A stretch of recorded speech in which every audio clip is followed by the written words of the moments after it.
All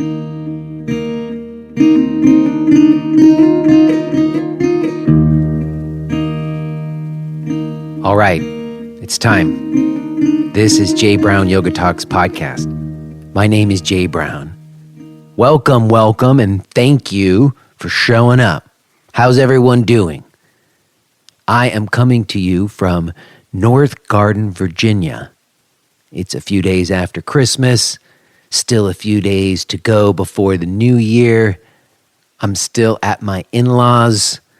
I'll be heading home in another day and a half. It's been a good holiday. How was yours? Did yours go okay?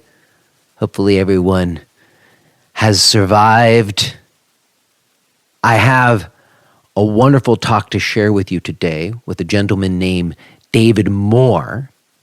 Before I tell you about that, though, I'm reflecting on how this is the last time I will be speaking to you like this until the year turns. When next we meet, it will be the year 2020. And whenever I say that, it's as though I suddenly become a 12-year-old boy in a science fiction movie or something. It's crazy how time goes. And I wrote a blog post that just came out a couple of days ago. Maybe if you were here a few weeks ago, I was talking with Jay Fields, and she and I were both part of the yoga blogosphere that existed at one time. For those of you who, I don't know, maybe I just really dated myself, but there was a period of time before Facebook where everybody had their own blogs and comment threads, and there was like a very vibrant community of people interacting and writing. And there was this one site, Yoga Dork. And Jenny Lin, the founder of Yoga Dork, was on the show years and years ago. You could go back and listen to it. And Jenny Lin, at the end of every year, she would reach out to a couple of us bloggers, and she would ask us to do like a year in review or a year roundup of what we feel has been happening in the yoga world and where things are going. You know, what's the zeitgeist? So it was like an annual ritual of mine. And I've kind of kept it going to some degree. And this year I rekindled it with my blog post, Easing the Pain in 2020. And it is a bit of a reference to this self-managed tour that I'm doing in 2020. But it's not just about that. It's really about the changing dynamics between yoga centers and yoga teachers. And the realization that the bottom might be falling out in some areas of the industry and how people are coping with that.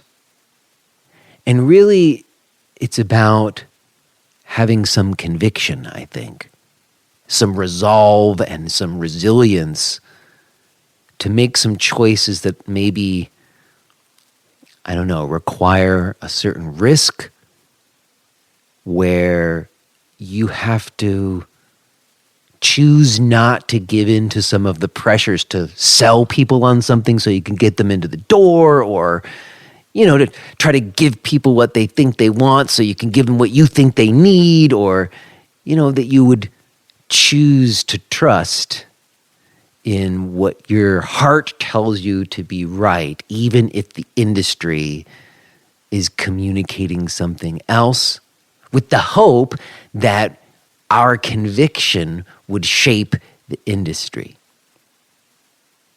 So, for whatever it's worth, go check it out. Go to the website and read the blog. See if you agree or not. You can always let me know what you think. As I mentioned, the title is a reference to the self-managed tour I'm doing this year. Gentle is the New Advanced, Easing the Pain 2020. And let me just drop some of those dates here. I am going to be in London, England, January 11th and 12th, Vienna, Austria, January 15th and 16th, Berlin, Germany, January 18th and 19th, Las Cruces, New Mexico, February 8th and 9th, Sarasota, Florida, March 21st and 22nd, and Austin, Texas, April 11th and 12th. those events are 2-day intensives with me. And these are going to be smaller, intimate groups. I'm very excited about it. You can learn more and register at jbrownyoga.com/tour. That's jbrownyoga.com/tour. All right, so today's talk is with David Moore, and he is the director at the School for FM Alexander Studies. And I am betting that a bunch of you have heard of Alexander Technique. Maybe some of you have studied it, I don't know. Maybe you're like me and you had one class at some point in your life, and maybe it was kind of interesting, but you never really understood what it was. That at least was the case for me. Well, I started thinking about different modalities of somatic experience, and so many yoga teachers these days are kind of exploring new information, and Alexander Technique has always just been kind of looming. Every once in a while someone will say, I studied Alexander Technique, and I think back to this one class I had in college, and I'm like, I don't even really know what it is. So I reached out to David. He was kind enough to oblige, and we get into it. He explains some of the history and some of the different aspects of what makes Alexander Technique Alexander Technique.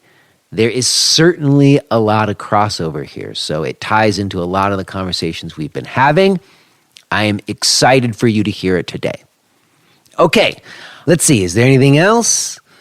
No, actually, there is not anything else. We are good to go. And so let's just let that be it, okay? I will touch base with you on the other side and maybe share just a few more reflections as this year comes to the end. But for now, let's go ahead and get to this. Let's listen to this conversation that I had with David Moore.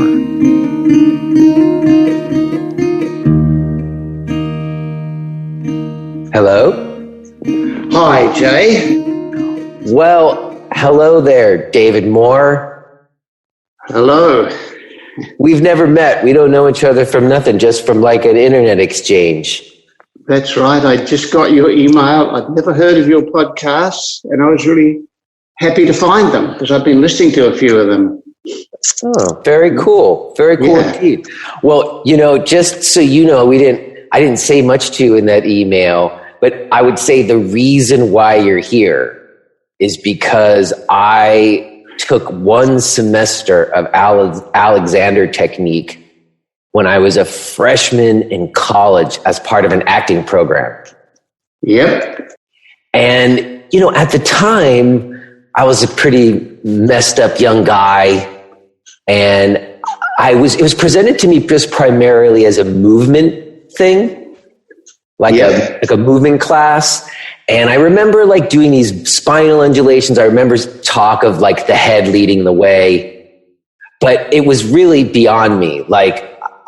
It was I've come to know much more now 20 years later. And I think from what I understand of Alexander Technique, it's very subtle work, And I kind of compare it almost to high school kids reading Catcher in the Rye. We're too young to really grasp it. And that's what I felt like my initial experience of Alexander Technique was I was just too young to have any clue what was being presented to me. And I wasn't that into it. Yeah. And it's really, it really developed as a one-on-one technique. Right. It's actually quite difficult to get a good grasp of it in a group situation.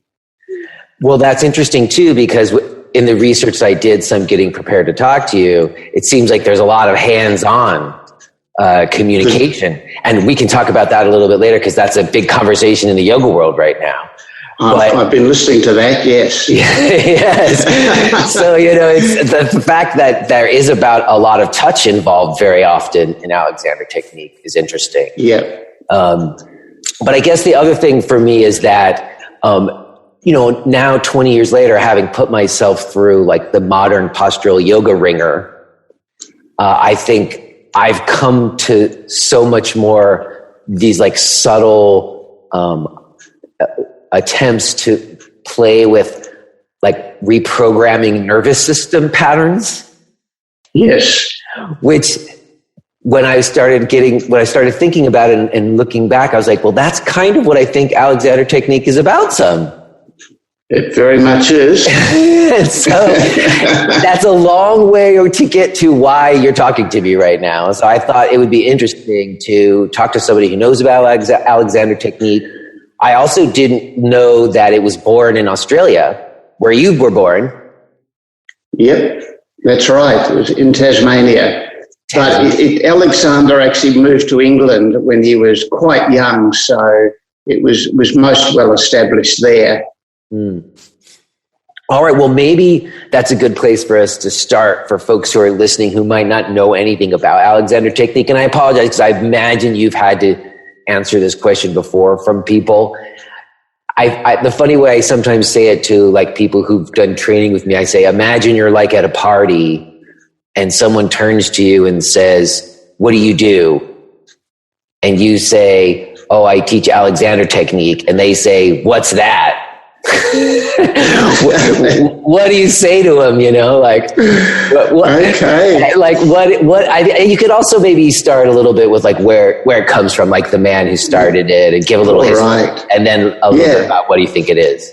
All right. Well, the man who started it his name was Frederick Matthias Alexander, and he was an actor, and he lost his voice, and he did all the treatments and everything, but nothing would bring his voice back, really. He could, if he rested his voice, he was fine.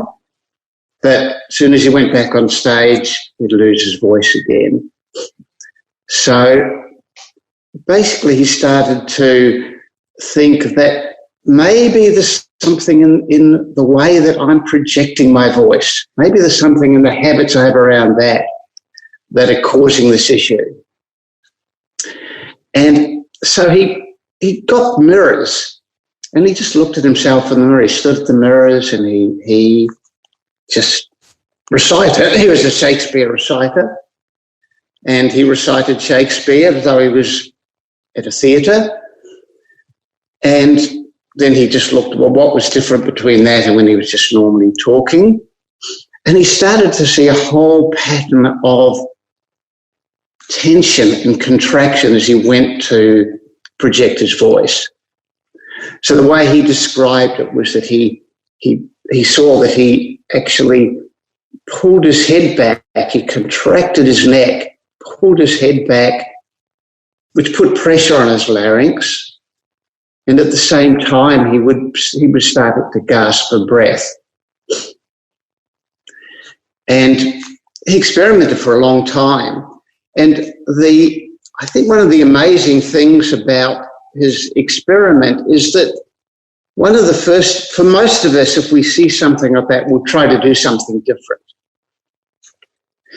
And what he decided was that he was actually going to just avoid pulling his head back, doing that contraction. And he found that if he did that, the voice improved somewhat. And he did this over months and years, actually. But he started to pick up an overall pattern of tightness and contraction through the whole body. And so one of the things with the Alexander work is that we do start to sort of put together everything through the body, that we never focus on the one bit. And the other thing that he then started to do was to say, well, if I'm sending my head down this way, what would happen if I was to move it in a different way? And he started to experiment actually with the whole position of his head as he was doing as he was projecting his voice. And he saw that within that, then that improved a little more.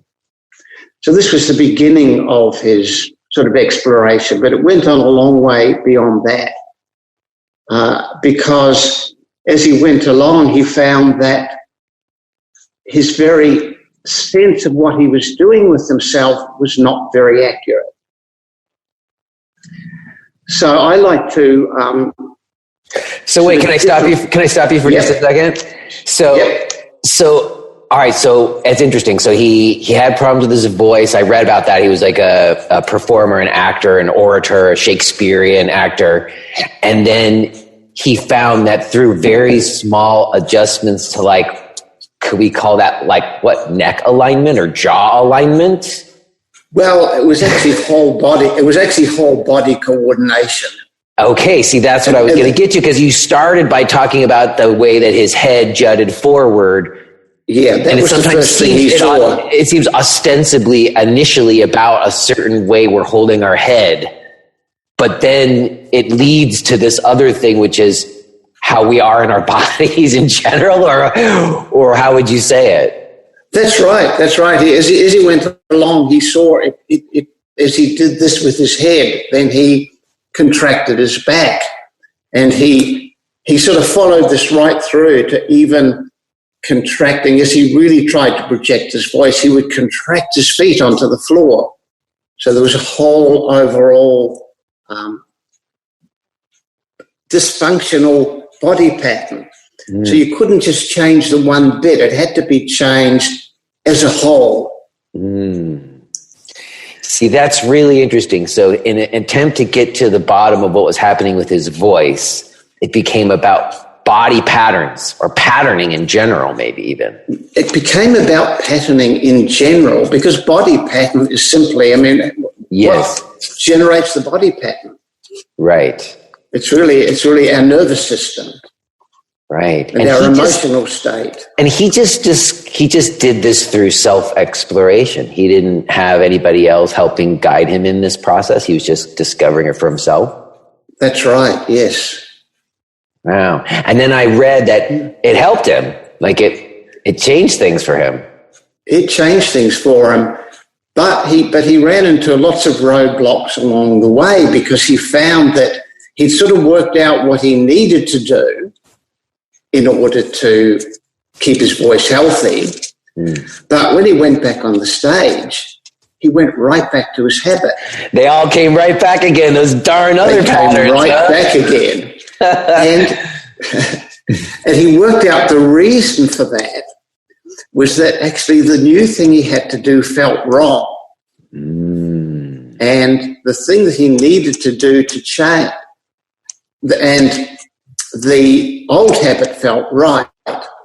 So he was when he was using his feeling sense, it actually sent him wrong. And so I like to actually, I sort of explain this. There's a difference between, I think, kinesthesia and proprioception.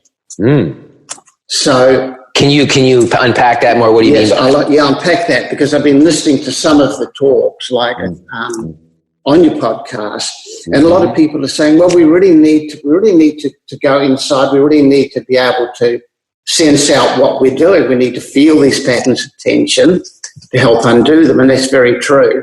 That's kinesthesia. Now, proprioception is where our particular body parts are in space. So, and that tends to get thrown out as just by our habits. So even our very sense of what's upright begins to become faulty.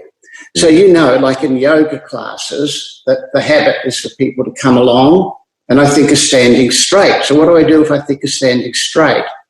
Maybe I pull my shoulders back. Maybe I push my pelvis forward. Maybe I lock my legs.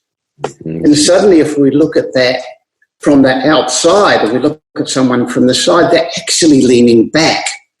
And as an Alexander teacher, if I guide them with my hands, I'm saying, well, I reckon we could move that pelvis a little back, and I reckon we could move these shoulders a little forward, and we could send the head up, and we could release the legs. And then suddenly people feel like they're leaning forward. So the very sense of where they are in space is thrown out. Well, let's go back to this idea that you were talking about with proprioception, where we have a misidea of it, a misperception of it, because I I think I know what you mean there. Like I had an idea about how to hold my body for a long time that I thought was kind of like an optimal alignment, but it really wasn't. It really was like an extension pattern that really messed me up over time.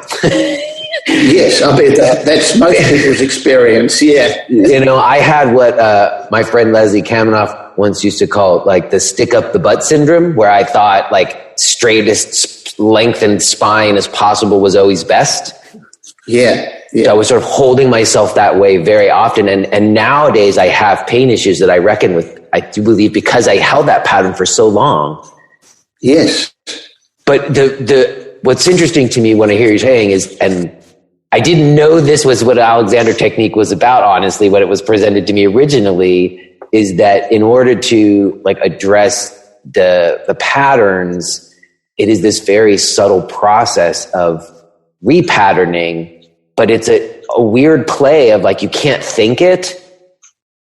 You have to feel it. No, you don't know. You actually have to actually, it's actually trying to feel it out. Yes.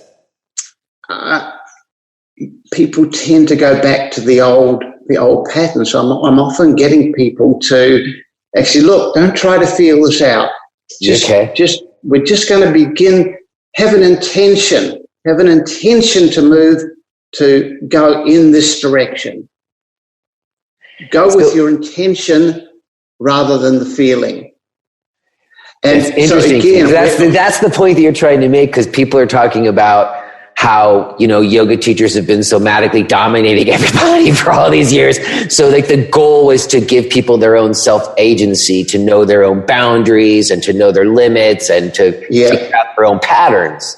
And the idea is always that you would sort of, that's a feeling or sensing. See, maybe is there a difference between feeling and sensing? There is. I mean, it's that difference between kinesthesia and proprioception in the sense, as we get more connected through the body, we get a sense of more ease and lightness. So I see. So that's a distinction, like sensing as opposed to feeling. Although it's a subtle distinction, but it's a really hard one for people to get. And when you read like Alexander's own, when he sort of goes through the story of how he gradually recovered his voice, he keeps coming back. He said, I really thought that I was doing what I thought I was doing. Mm-hmm. That's right. When I went back to the mirrors, I could suddenly see that I wasn't. And so, when I'm teaching my yoga classes, or when I'm teaching the one-on-one Alexander technique, I use mirrors because our visual sense is in terms of that placement of the body is much more accurate than our proprioceptive sense, until that starts to become more educated. Okay, well, that's very interesting to me. And I want to come back to that. I want to put a pin in that, what you just pointed to, because that's somewhere I want to go. But I want to first go back to something else that you just said, because you said that you teach yoga classes too. And I saw in your bio that you studied with Desikachar. That's right. So, and you did that before you got into Alexander Technique? I did, yes. Okay, so let's talk about that. When did you study with Desikachar? All right. So I'm just thinking it must have been, I think 70, it was over about 3 years. It was Desi. I mean, I studied at the Mandaram. Mm-hmm. So I had just a few lessons with Desikachar. I had most of the lesson, that was the asana lessons. I had most of them there with a teacher called Prabhakar. And I think it must have been 75, 76, 77, 78. And prior to that, I'd been in Thailand for about 2.5 years. So I was was ordained doing Buddhist meditation there. And I left, I came to India, and I decided I really need to work on my physicality, because I could just feel it. I could feel the whole energy of the body was askew. And I already knew I'd done yoga since I was about 19, I think, and I first went because I wanted to sort of deal with the sort of spinal curvature. So I knew that I needed to work on that. Wait a second. I'm sorry, I have to stop you. So you said you first came into yoga when you were 19. What was yoga like when you were 19? It was done in a gym, and it was. I think it was probably I was in New Zealand. Okay. It was probably the only yoga class in the town that I was in, as far as I know. It was pretty. It wasn't at all well known then. Mm-hmm. Somehow That's what I'm getting at. You're talking about these in the 70s in New Zealand. I'm talking about the 60s. What was the yoga scene like in the 60s in New Zealand? I had, a friend, Mark Whitwell, who's been on the show, and he talked some about his past there. But what was it like for you? So there was a class at the gym in the 60s? Well, it was actually at the physical education school in Dunedin. It was just once a week, and it was just mostly around, physical postures. Huh. And then from there, once I left New Zealand, I went to Australia, and then I worked with, there was an Ananda Marg teacher it was initially with Ananda Marg in Sydney.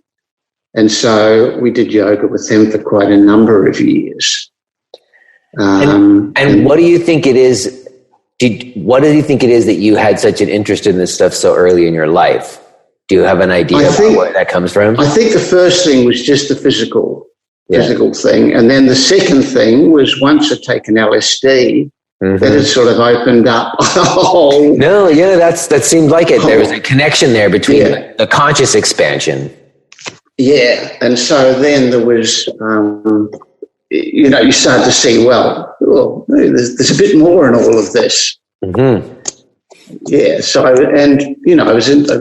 would read and was interested in philosophy in general and, what's life about and so forth. So, okay, so you went to go be a Buddhist monk first, and then your body hurt, so you went to go to India. Desikachar, yeah. And how did you know Desikachar? Did you go there specifically, or did you find him?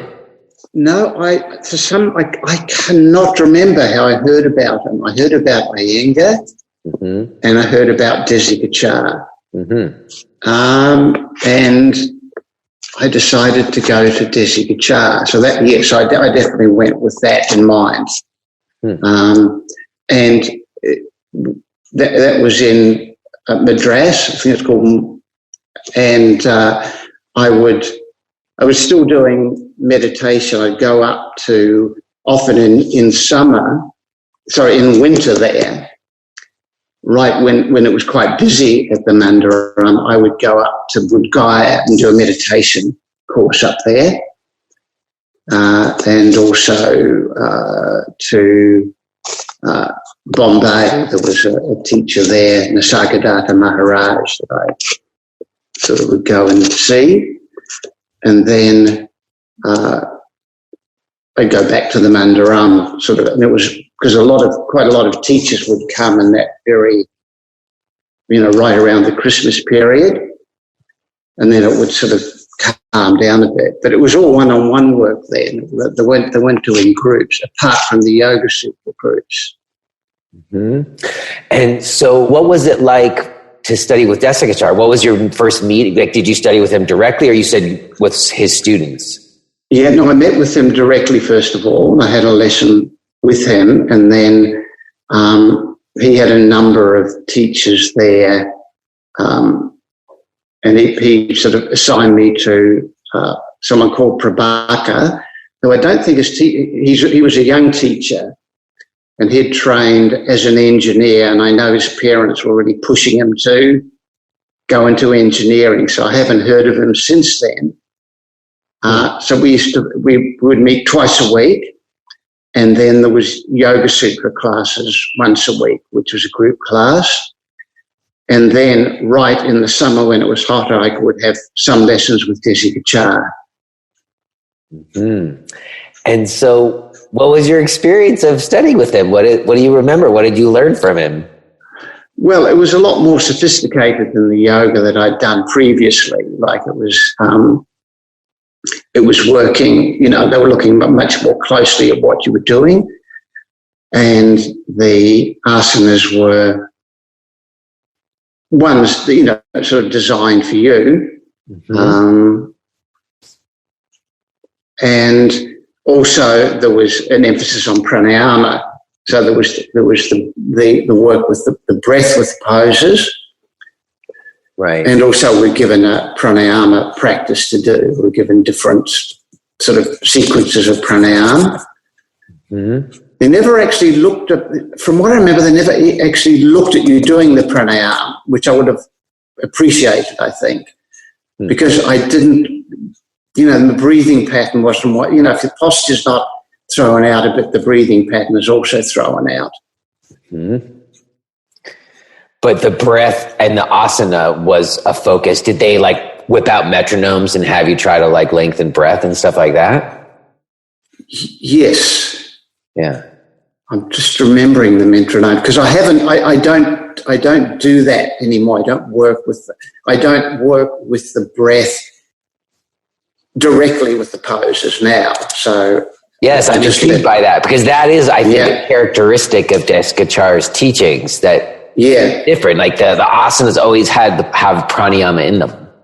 Yeah. And I know that in Alexander technique, there's a consideration of breath, but it's different. It's somewhat different. I mean, we can get to that. Let's get there. So, all right. So you studied with Desi Kachar. You said over 3 years or so. Yeah. And what was again your experience? What came of that for you over that 3-year period? What did you? Well, I certainly got more ease and openness through the body. I mean, I hadn't gone there with the intention of becoming a teacher. I'd really just gone there for myself. Mm-hmm. And it was a really nice 3 years. We stayed, and it was quite relaxed there. It was quite a sort of relaxed scene there at that time. Huh. How do you mean? In that, I think later there was really lots and lots of people coming, right? And there just weren't so many people there then.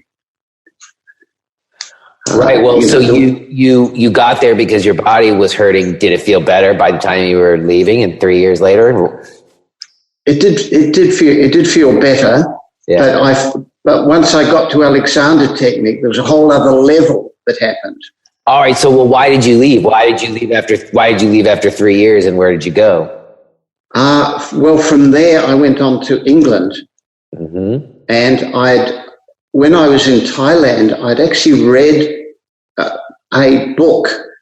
It was probably the only book around on the Alexander technique, and I was really intrigued by it for a couple of reasons. One of them was, well, it looks like this is something that could deal with my postural issues.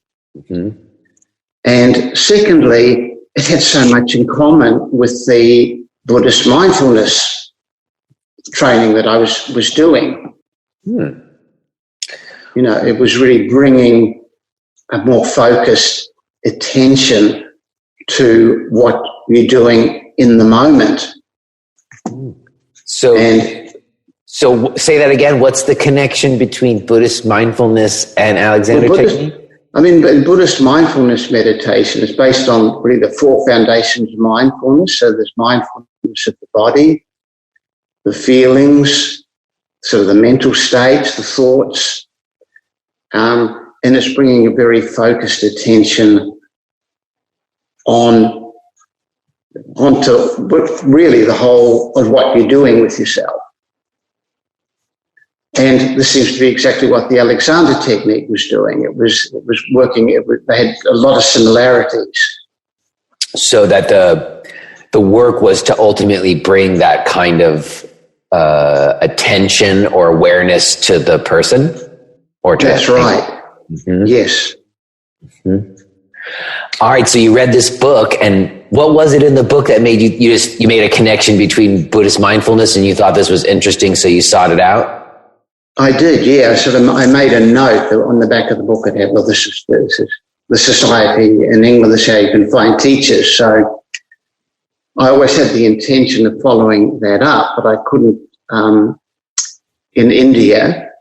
And then so when I went to England, I wrote to the society and they gave me the names of some teachers near where I lived. So I went and had about 30 lessons with the teacher who lived nearby.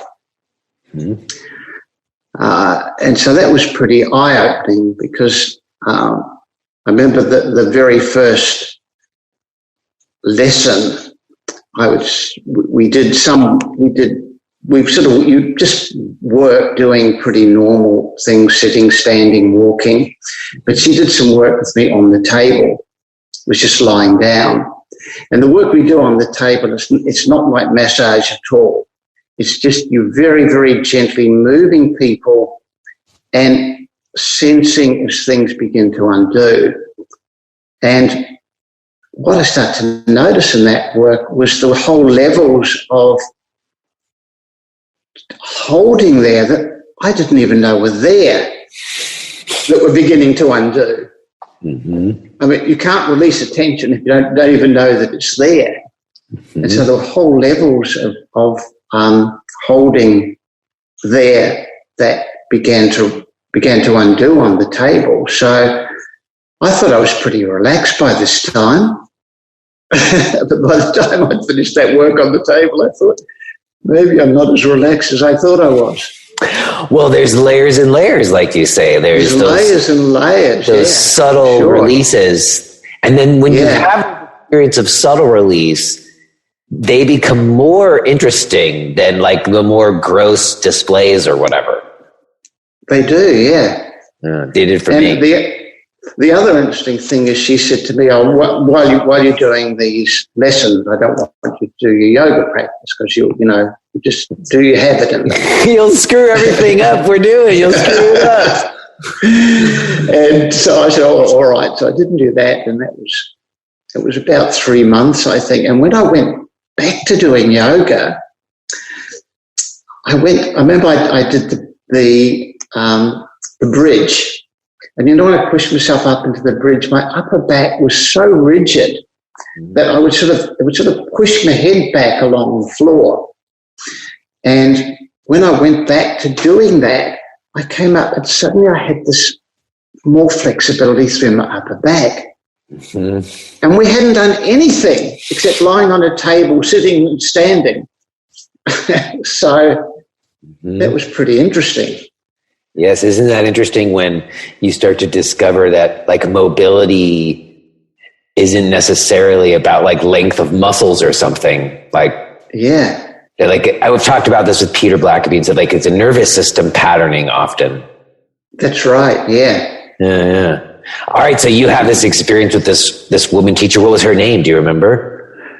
Judith Roberts. Okay. And you had 30 lessons with her and you were like, holy crap, how come when she just lays me on the table and she just barely moves my body around, I feel all this deep release after I've been doing all this other stuff to try to release that wasn't working? Yeah, well, I guess the other stuff was working, but there's another level of working, isn't it? Yeah. Yeah, so, all right. So then what happens after that? Do you become more interested and want to study more? Yeah, well, then I went back to Australia and I just continued to have lessons there. And I'd been in Australia about a year, and then the very first Alexander Technique teacher training course opened up in Sydney, which is where I was living. So I joined that, and that was it's a 3-year, pretty much full-time course. It's a 1,600-hour course you do over 3 years. See, everybody, yoga teachers hear that? What did you say? 3 years and 1,600 hours, huh? That's right. Huh? All right. And that was that curriculum developed by Alexander himself? It was pretty much based on the type of training he did to people. I mean, it's a very just practical work. You're really just working with the teachers and you're focusing on use, and it's just a really gradual unfolding within the training. If you are hearing this message, then you're listening to the free version of Jay Brown Yoga Talks. To hear the rest of our conversation, please subscribe to Podcast Premium at jbrownyoga.com/premium.